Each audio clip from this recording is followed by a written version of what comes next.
안녕하세요. 이번 영상은 메일로 플루이드 이펙트가 아놀드 렌더링에서 제대로 표현이 되는 것 같지 않다라는 질문을 보내주신 분이 계신데요. 그것에 대한 답변 영상입니다. 화면에 보이는 거는 메일로 보내주신 씬을 열어서 렌더링을 해본 부분인데요. 물론 제가 좀 조정을 해서 렌더링이 된 거를 확인을 할 수가 있습니다. 이런 식으로 렌더링이 됐고요. 그럼 이거를 어떤 식으로 렌더링을 할 수 있는지, 그리고 어떤 이유에서 제대로 렌더링이 안 되는지 한번 확인을 해 보도록 하겠습니다. 한번 제신을 열어보도록 할게요. 우선 그것만 알려주기가 조금 그래서 내용적으로 플루이드에 관련된 부분, 그 다음에 아놀드 렌더링까지 한번 진행해 보도록 하겠습니다. 아까 전과 비슷한 그 효과를 내기 위해서 기본적으로 오브젝트를 하나 만들어 주도록 하겠습니다. 이렇게 오브젝트를 하나 만들어 주고요. 그리고 플루이드라고 하는 게 fx 부분에 이제 플루이드라는 항목이 있습니다. 플루이드가 있고요. 3D 컨테이너, 2D 컨테이너라고 해서 3차원적인 입체적인 부분하고 2차원적인 평면적인 이 컨테이너, 플루이드 그런 영역이 있습니다. 그래서 이제 그걸 만들어 줄 수가 있고요. 보통은 3D, 2D 요거 컨테이너부터 만드는 걸로 시작을 합니다. 3D 컨테이너를 하나 만들어 보게 되면 이런 식으로 이렇게 영역이 만들어지게 되고요. 이 안에서 이제 플루이드 효과가 생성되게 됩니다. 플레이 해보게 되면 이런 식으로 플레이가 되게 되고요. 아직까지 이제 디테일이 좀 적어서 제대로 표현이 안 되는 부분이 있고요. 화면에 보이게 되면 밑에 이렇게 그리드 같은 게 나오게 되는데 이게 최소 단위를 나타내는 부분입니다. 지금은 레졸루션이 10 정도 돼 있어서 10 곱하기 10 곱하기 10짜리의 그런 픽셀로 이런 걸 만들게 표현되게 돼요. 그래서 이제 이게 지금 디테일이 없어지는 부분이고요. 그리고 이제 여기는 이 오브젝트에서 뭔가 생성되게끔 표현하고 싶다 라고 하면 또 어떻게 할 수 있는지 그것도 한번 보도록 하겠습니다. 우선 디테일을 올리기 전에 이거부터 한번 진행을 해보도록 하겠습니다. 오브젝트에다가 생성되게끔 플루이드 이펙트가 생성되게끔 하기 위해서는 우선 오브젝트를 선택을 하고요. 그 다음에 플루이드를 선택하고 add emit from content라고 되어 있는 부분이 있는데요. 여기에 emit from object라는 걸 연결해 주게 되면 이 오브젝트의 플루이드라고 하는 플루이드 이미터라고 하는 게 생기게 되고요. 여기서 이렇게 또 플루이드가 발생하게 됩니다. 위쪽에 있는 이미터가 처음 기존에 있는 이미터니까 이건 굳이 필요 없으니까 이건 지워주고요. 얘만 살려주도록 하겠습니다. 그러면 이렇게 이 오브젝트에서 만들어지게 돼요. 혹시라도 내가 원하는 위치가 이렇게 이런 식으로 구멍이 뚫려 있고 싶다라고 하면 이렇게 지워주게 되면 이런 식으로 구멍 뚫린 상태에서 이렇게 만들어지게 됩니다. 물론 지금은 디테일이 조금 떨어져서 제대로 표현이 안 되지만 이런 식으로 표현을 해줄 수도 있어요. 그럼 조금 설정을 해보도록 하겠습니다. 우선 디테일을 조금 높여주기 위해서 플루이드를 선택을 해보게 되면요. 여기 맨 위에 베이스 레졸루션이라고 해서 해상도를 조정해주는 부분이 있습니다. 그래서 10이라고 되어 있고요. 이게 아까 전에 언급했던 것처럼 10 곱하기 10 곱하기 10짜리의 그런 해상도로 되어 있는 부분이에요. 여기 있는 걸 조정을 해보도록 하겠습니다. 한 50을 하게 되면 5배가 아니죠. 하여튼 좀 더 많이 만들어지게 되고요. 입자의 크기가 이렇게 작게 되게 됩니다. 그래서 플레이 해보게 되면 아까보다 훨씬 더 디테일한 형태의 느낌이 나오게 되는 걸 볼 수가 있습니다. 이렇게요. 이런 식으로 나오게 돼요. 그래서 이제 이런 식으로 해상도를 조정하게 되고요. 이제 컴퓨터가 너무 느리다, 이런 것들을 하고 싶다라고 하면 적당히 조절해야 될 것 같습니다. 그리고 좀 더 리소스를 좀 적게 먹게 하기 위해서는요. 밑에 보게 되면 오토 리사이즈라고 하는 부분이 있어요. 오토 리사이즈는 생성되는 이 공간을 생성될 때를 딱 지정해서 플레이를 하게 됩니다. 그래서 훨씬 더 리소스를 적게 먹게 만들 수가 있어요. 이런 식으로요. 여기는 이 오브젝트가 작게 되면 이 부분만 필요한데 이 나머지 영역까지도 다 리소스에 먹기 때문에 오토 리사이즈를 하게 되면 훨씬 더 적은 영역을 써서 이런 식으로 줄일 수가 있습니다. 하지만 여기서의 조금의 단점이 있다라고 하면 오토 리사이즈에 여기 오토 리사이즈 머진이라고 하는 항목이 너무 낮게 되면 이 움직임을 제약을 하게 됩니다. 여기는 이 그 영역도 충돌 영역이기 때문에 약간 제약을 하게 돼요. 그래서 이걸 조금 높여주게 되면 조금은 더 영역을 갖고 있어서 충돌 영역을 조금 제약이 없어지게 됩니다. 이런 식으로 이제 표현을 해줄 수가 있어요. 원하는 해상도가 이거보다 더 높다라고 하면 베이스 레졸루션을 더 높여주면 되고요. 밑으로 좀 더 내려가 보도록 하겠습니다. 그럼 움직임에 대한 효과를 좀 더 바꿔보도록 할게요. 컨텐츠 디테일에 보게 되면 덴서티라고 하는 부분이 있고요. 거기에 벨로시티, 그 다음에 터블런스, 여기는 이 세 개로 밀도와 그 다음에 움직임에 대한 불규칙성 이런 것들을 만들어 줄 수가 있어요. 우선 여기 덴서티 스케일이라고 하는 게 이제 밀도를 나타내는 부분이에요. 그래서 지금 너무 옅다라고 하면 이렇게 높게 해서 밀도를 높일 수가 있습니다.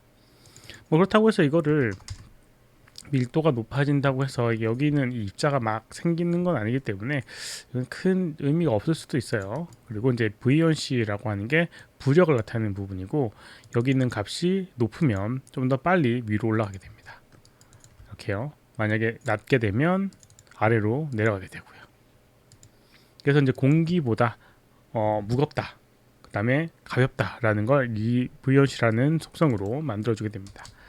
만약에 0인 상태라고 하면 부력이 없기 때문에 이렇게 제자리에 머물게 됩니다. 뭐 외부의 힘이나 이런 것들이 없기 때문에 이렇게 표현되게 되고요. 뭐 여기 밑에 터블런스라든가 이런 불규칙한 난기류나 이런 것들을 만들어주게 되면 움직이긴 하지만 기본적으로 여기는 이 수치값이 없으면 0일 때는 움직이지 않게 만들어지게 됩니다. 그래서 혹시라도 이런 거 주의하시기 바라고요. 그리고 이제 밑에 보게 되면 디스페이션, 그 다음에 디퓨전이라고 하는 걸 많이 쓰는 부분인데요. 디스페이션이라고 하는 거는 서서히 여기는 이게 사라지게끔 만들어지게 되는 겁니다. 오랫동안 이게 계속해서 살아있게 되면 문제가 생길 수가 있으니까요. 서서히 사라지게끔 표현하고 싶다라고 하면 여기 있는 디스페이션이라고 하는 걸 이용해주면 되고요. 서서히 사라지게끔. 그 다음에 디퓨전이라고 하는 걸 높여주게 되면 이 뿌옇게 퍼지게 됩니다. 그래서 이 형태감이 조금 이렇게 정확하지 않게 나오게 돼요. 그래서 뭐 요거는 뭐 특별히 쓸 일은 없겠지만 요 디스페이션이라고 하는 거는 많이 사용하게 될 겁니다. 그래서 계속 살아남는 게 아니라 서서히 사라지게끔 표현을 하게 되면 이런 식으로 표현을 해줄 수가 있어요. 이렇게 이제 표현해 줄 수 있겠고요. 그 다음에 밑에 보게 되면 뭐 여러 가지 항목들이 있지만 이건 좀 넘어가도록 하겠고요. 벨로시티, 그 다음에 터블런스. 그래서 여기는 스위리라고 하는 걸 조정하게 되면 올라가면서 이렇게 퍼져나가는, 보통 이제 담배 연기 표현할 때 사용하게 되는 옵션인데요. 이런 식으로 표현하게 되고, 완전히 불규칙한 움직임을 위해서는 이제 이렇게 터블런스라고 하는 걸 높여주게 되면 여기는 이 스위리랑 다르게 퍼져나가는 방향성이 전혀 다르게 됩니다. 그래서 이런 식으로 조금 느낌이 다르죠? 그래서 이제 원하는 느낌으로 해주면 될 것 같아요. 기본적으로 스위리라고 하는 걸 많이 사용하게 됩니다. 그래서 이 퍼져나가는 불규칙성한 연기의 움직임을 많이 표현할 때 사용하게 돼요. 이렇게 표현되게 되고요. 그리고 이제 여기 있는 이 오브젝트의 색깔에 대한 부분을 한번 해보도록 하겠습니다. 밑에 내려가 보게 되면 쉐이딩이라고 하는 항목이 있고요. 여기에서 색깔을 조정할 수가 있어요. 컬러 부분에 이렇게 있고요. 이렇게 항목에 보통 이제 컨텐츠라고 해서 특정 단색을 표현이 되어 있는데요.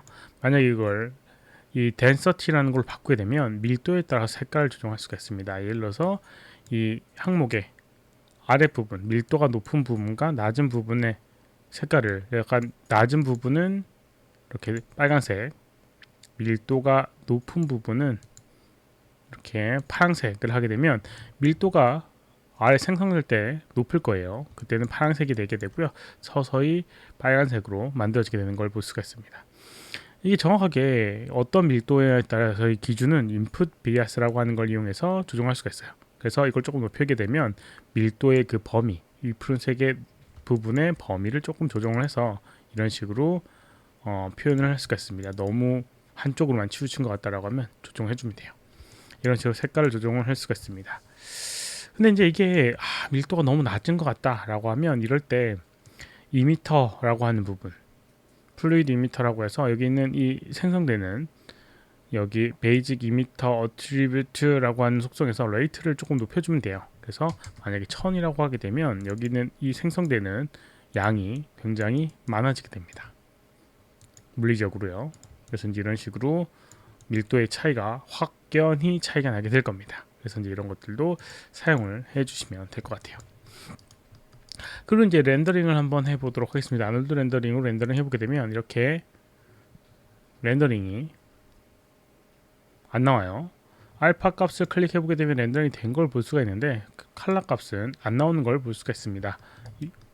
뭐 그런 이유는 라이트가 없어서 그런 부분이 있어요. 그래서 아놀드에 라이트를 하나 만들어 주도록 하겠습니다. 뭐 이렇게 피지컬 라이트를 하나 만들어 주고요. 그 다음에 알파 값을 위해서 이렇게 카메라에 0을 해주도록 하겠습니다.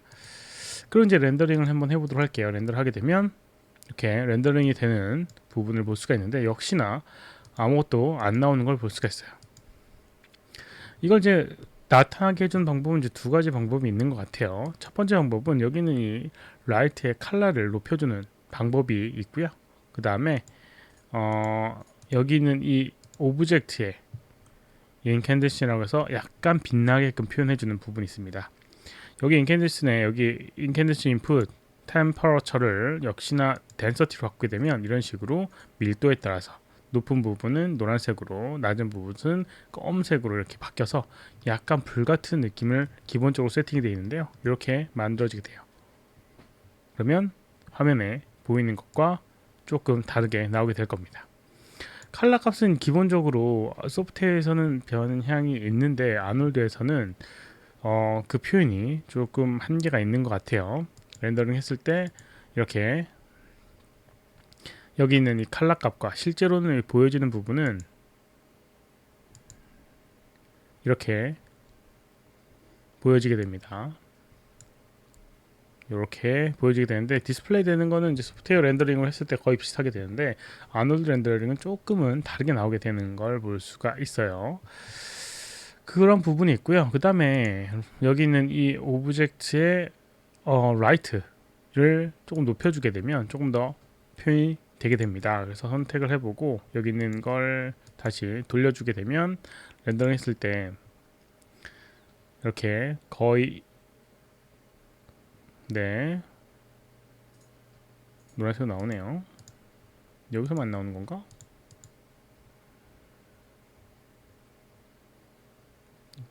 렌더 나오는데 아무튼 원래 템퍼러처군요. 템퍼러처를 하게 되면 이런 식으로 이제 색깔이 안 나오게 되는 걸 볼 수가 있고요. 렌더링 하게 되면 이렇게 나오게 되는데 아까 전에 이제 이 프리뷰하고 이거하고 또 다른 부분이 있어요. 프리뷰 같은 경우는 여기 있는 이 컬러 매니지먼트라고 보통 불리우는 게 컬러 값이 좀 다릅니다. 얘는 지금 sRGB 감마라고 되어 있는데요. 이 실제하고 조금 다른 부분이 있어요. 그래서 이렇게 1.8 감마라고 되어 있는 부분하고 실제 렌더링 되는 거하고 아마 거의 비슷한 결과가 나오게 될 겁니다. 그래서 여기 있는 이 컬러 매니지먼트 때문에 약간 더 어둡게 나오는 부분이 있어요. 물론 색깔을 합성해서 돌리게 되면 똑같이 나오게끔 그 범위가 저장되어 있기 때문에 큰 문제는 없지만 화면에 보이는 건 이런 부분이 또 있습니다. 또 다른 부분은 여기 있는 이 오브젝트의 라이트를 바꿔주는 부분이에요. 라이트에 지금 보게 되면 익스포저라고 하는 걸 높여주게 되면 이렇게 렌더링 했을 때 훨씬 더 밝게 보이는 걸 볼 수가 있습니다. 그래서 제가 봤을 때 씬을 체크를 해봤을 때는 어찌됐건 이 밝기가 조금 낮은 감이 있었고요. 그리고 내부적으로 이런 인캔티시라든가 이런 것들도 체크 안 돼 있었고요. 그리고 아마도 아놀드의 이렇게 렌더링을 이용하지 않았을까라는 생각이 들게 됩니다. 그래서 이제 컬러 매니지먼트를 잘 세팅을 해서 보게 되면 조금 밝은 형태의 모양을 만들 수가 있어요. 물론 여기는 이 오브젝트 선택을 하고요. 아놀드 탭이 있습니다. 이 아놀드 탭이 있어서 아놀드 렌더링 할 때 뭐 스텝 사이즈라든가 뭐 이런 속성을 체크해 주는 부분이 있어요. 그래서 조금 실제 소프트웨어랑은 다른 그런 결과값이 있기는 한데 거의 비슷하게 만들어낼 수가 있습니다. 너무 어둡다라고 하면 뭐 임의로 이 라이트랑 너무 안 맞겠다 하면 여기 임의로 이제 인캔디시라고 하는 걸 조정을 해서 밝혀주는 게 아마도 좋은 방법이지 않을까라는 생각이 듭니다. 이번 영상이 여기까지고요. 질문 있으시면 오른쪽 아래 메일 주소로 메일을 보내주거나 댓글 남겨주시면 최대한 답변해 드리도록 하겠습니다. 도움이 되셨다면 좋아요, 필요하면 구독하기 눌러주시면 감사하겠고요. 시청해주셔서 감사합니다. 수고하셨습니다.